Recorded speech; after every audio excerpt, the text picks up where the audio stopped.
So I recently made a very unplanned decision and bought a new phone. I bought the S24 Ultra 512 gigabyte model. I'll go into the reasons as to why I did that later. But first, I want to quickly go into the unboxing, talk a little bit about the phone, and then I'm going to go ahead and use it for a few days. Come back, we'll do some first impressions and give my overall reason as to why I chose the phone. So let's hop into the unboxing first. Got a pretty nice box here, and I don't even think I'll need the knife. I don't have nails.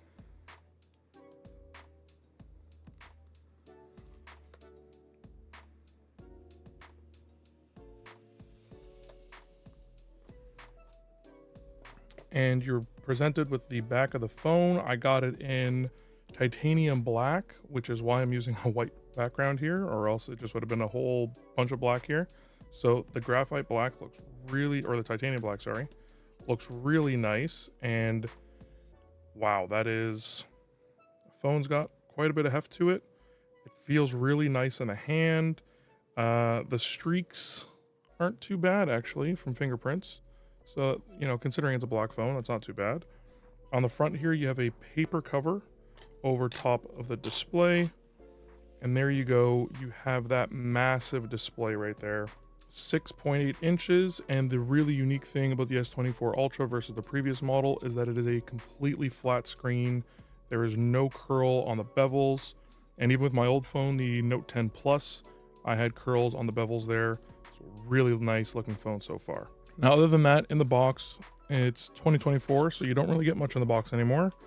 We'll open this thing up.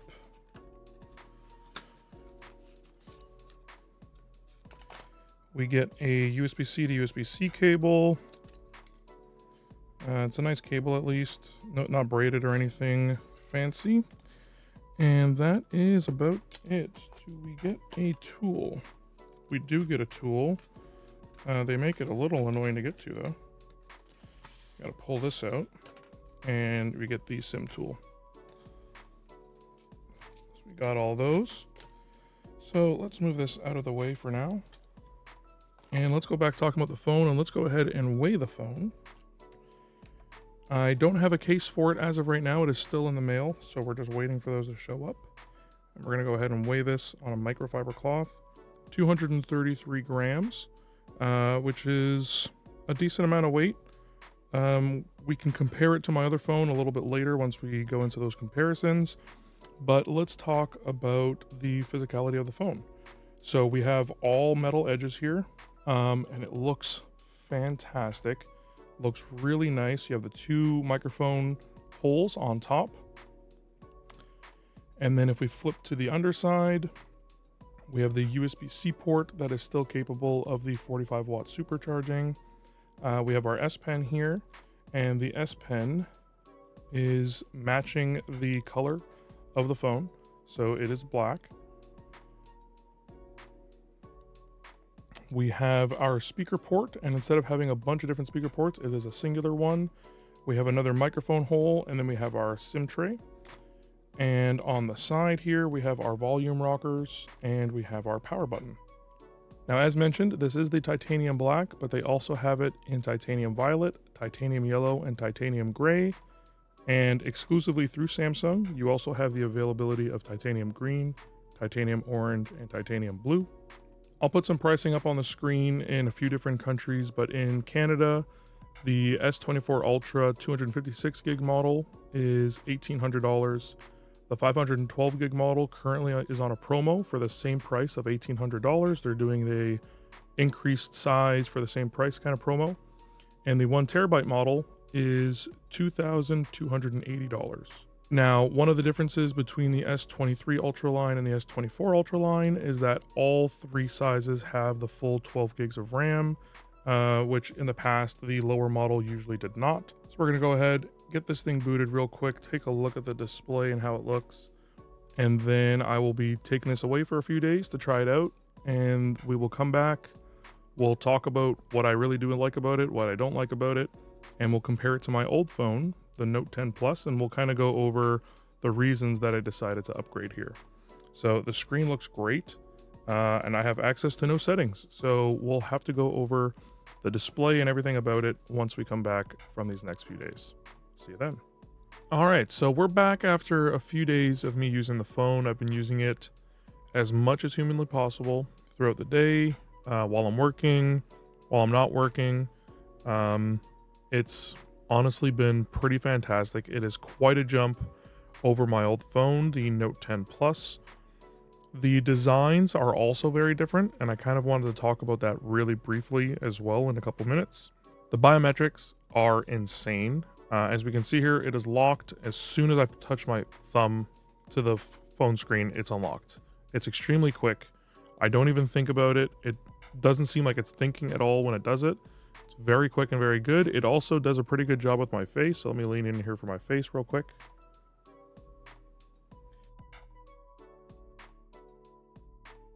But it does a very quick job at that as well. It's just a lot more picky with lighting. I prefer using the thumb to unlock as much as possible, but when my face is available, why not? Doesn't really make much sense not to do it. Navigation has been something to get used to. It's a lot different. On the Note 10 Plus, I ended up using the 3-swipe navigation, which is Samsung's older navigation, where swiping up from the middle was home, swiping up from the left was the multitasking, and swiping up from the right was going back. It basically emulated where those buttons were when the physical buttons were a thing, and I really liked it. It worked out really well.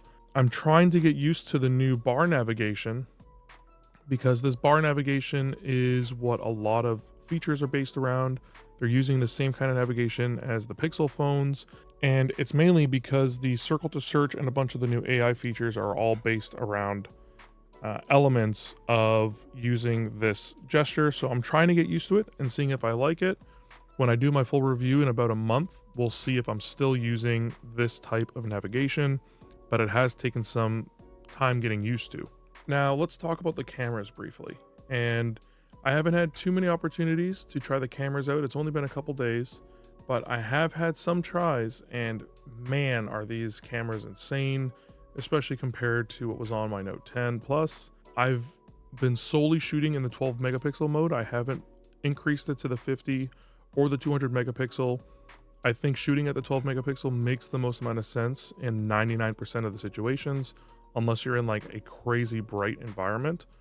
And the good thing is that the sensor is not changing in size. So when you're shooting at the 12 megapixels, you're shooting with a larger sensor and it's going down to that smaller size. So it is packing a lot more information into those smaller pictures. Also, it's not taking up as much storage space. Another thing I wanted to talk about was the battery performance. That is another really big thing over my Note 10 Plus. The battery on this thing has so far been amazing. My Note 10 Plus has actually gotten to the point where it warns me that the battery capacity isn't as high as it used to be. So that, on top of the fact that it was a smaller battery, does, I am feeling a noticeable difference, but I am also using this phone a ton to try to get as much use out of it so that I can do these videos and do a good job. I have done quite a bit of use here. Let's see if I can find. So for example, today so far, I've done 5 hours and 40 minutes of screen time. So, I'm really trying to get my use out of here and see as much of this phone as possible. And the battery's been doing a fantastic job for me so far. I've been happy with it. It's a big noticeable difference over my old phone, and it's a big difference over most phones. The Ultra series of phones have just always done a pretty good job in terms of the battery life already, and then having that 5000 milliamp battery just makes it that much better. Now, the last thing I wanted to talk about with the phone specifically is the screen. The screen has been absolutely incredible to me so far. I've loved it. I think Samsung did a very good job with this. I've noticed that they kind of went more for a color accurate display compared to what they usually do with their very over contrasty, overly punchy kind of colors. They did a very good job with this. The whites are super white compared to my previous phones. I'm really liking it so far. It feels nice. The super high refresh rate is nice. Videos look great on it. I'm super happy with it so far. And that truly flat display compared to the older phones that it's been around for a long time. My S9 Plus, my Note 10 Plus both have the curved screens, and it's a super noticeable thing once you go back to the flat screen. It makes the phone seem a little bit larger, and you have better access to all edges of the screen, especially when you're using a case. I like it a lot. I'm really glad that they ended up going back to the flat screens. Now, a couple times I've talked about this versus my Note 10 Plus, so I thought I would compare them a little bit in terms of physicality. It's a comparison that a lot of people are probably not making because most people don't keep a phone for as long as I typically do. So in terms of the overall size, they're actually very similar in overall size, but the biggest difference is how much more squared off the S24 Ultra is compared to the Note 10 Plus. A lot more rounded edges here. The screen is beveled and curved. Pretty big difference. And one thing that I've had to get used to is that everything is basically flipped compared to this phone. So my rocker and power button are on the left side, and my S Pen is on the right side. On the S24 Ultra, my rocker and volume are on the right side, and my S Pen is on the left. And I know that seems kind of, not a big deal, but I used the Note 10 Plus for over 4 years, and your muscle memory over that period of time really starts to set in. So the amount of times where I've tried to lock my S24 Ultra by squeezing this side with my fingers or trying to get the S Pen with my left hand has happened quite a few times. I'm sure I'll get used to it over time. I've only had this for a couple days, but it was definitely noticeable. The navigation changes are also one that is taking time to get used to. Again, habits and muscle memory is something that's really hard to get over.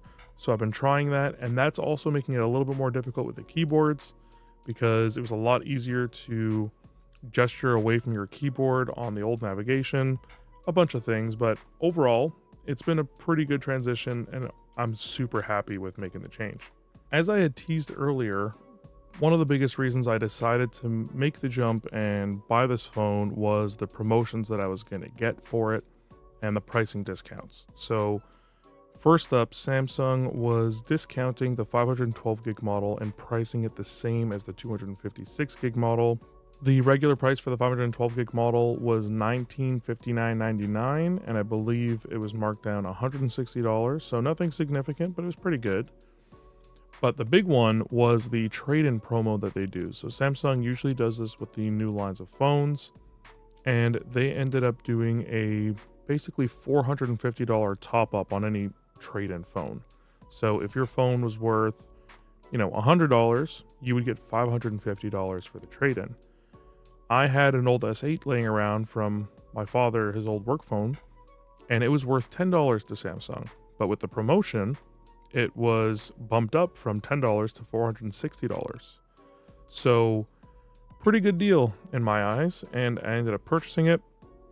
Again, got a very good price for it, and so far I'm pretty happy. So why specifically did I choose the S24 Ultra? Well, I know a lot of people do not use the S Pens very much, but I use my S Pen all the time. I use it for taking notes. I use it for editing pictures. I use it for cropping things. I have really chunky fingers, and the S Pen makes it so much easier for me to be more accurate and to do things a little bit more productively on my phone, so it's fantastic. Camera performance is also a big one for me. It was one of the reasons why I had originally chose the Note 10 Plus when I had that work phone. And having really nice cameras makes things very convenient. It kind of expands what I already have. I have digital cameras and I have my film cameras, but having something that's in my pocket all the time and being confident that the picture that'll come out of it is good is a big one for me as well. The battery performance is another big one. I like having a phone that I can keep and use for a whole day and not have to worry about the battery.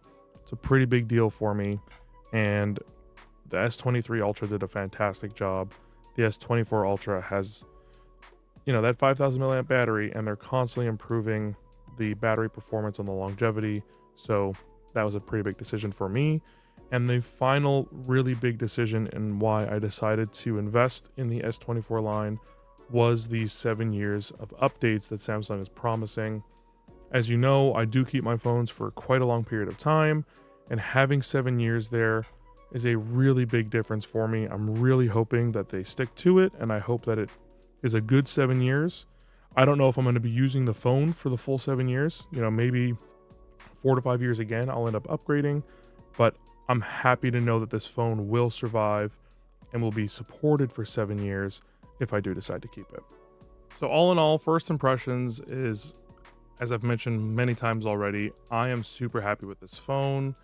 It is such a big upgrade over my Note 10 Plus, and I feel like this is a phone that's going to last me just as long as my Note 10 Plus, or even longer with those 7 years of updates that Samsung is promising with this. The phone feels super solid in the hands. It was probably one of the biggest differences that I also noticed was just taking it out of the box. It just feels like a solid device, and the software experience so far has been amazing as well. So phone videos are a pretty new avenue for me, and the only reason I'm doing one is because I bought this myself. If you do really like it and you like the idea of me maybe doing more of these, I can look at doing more of them in the future once I have the ability to do so. As of right now, I can't really afford to be buying phones all the time. I made a long decision before I bought this one, even with the incredible deal that I did get. So do keep that in mind, but I am looking forward to doing more things about this. And I am going to be doing a full review for this within maybe about a month. Give me some time to really get used to using the phone since I've only had it for 2 to 3 days so far. With all that said, I do hope you found this video helpful, and if not, I at least hope you found it interesting. If you did, I'd really appreciate it if you like, subscribe. If you have any questions, comments, or feedback, feel free to leave those down in the comment section below, and I'll try to get to them all as quickly as I can. Big thanks to my Patreon sponsors, Slot Slime and Step Back, and thank you for watching to the end of this video. If you do want to see any of my other product first impressions or reviews or what have you, you can check out the playlist right up here. And as always, stay safe out there. I'll see you next time.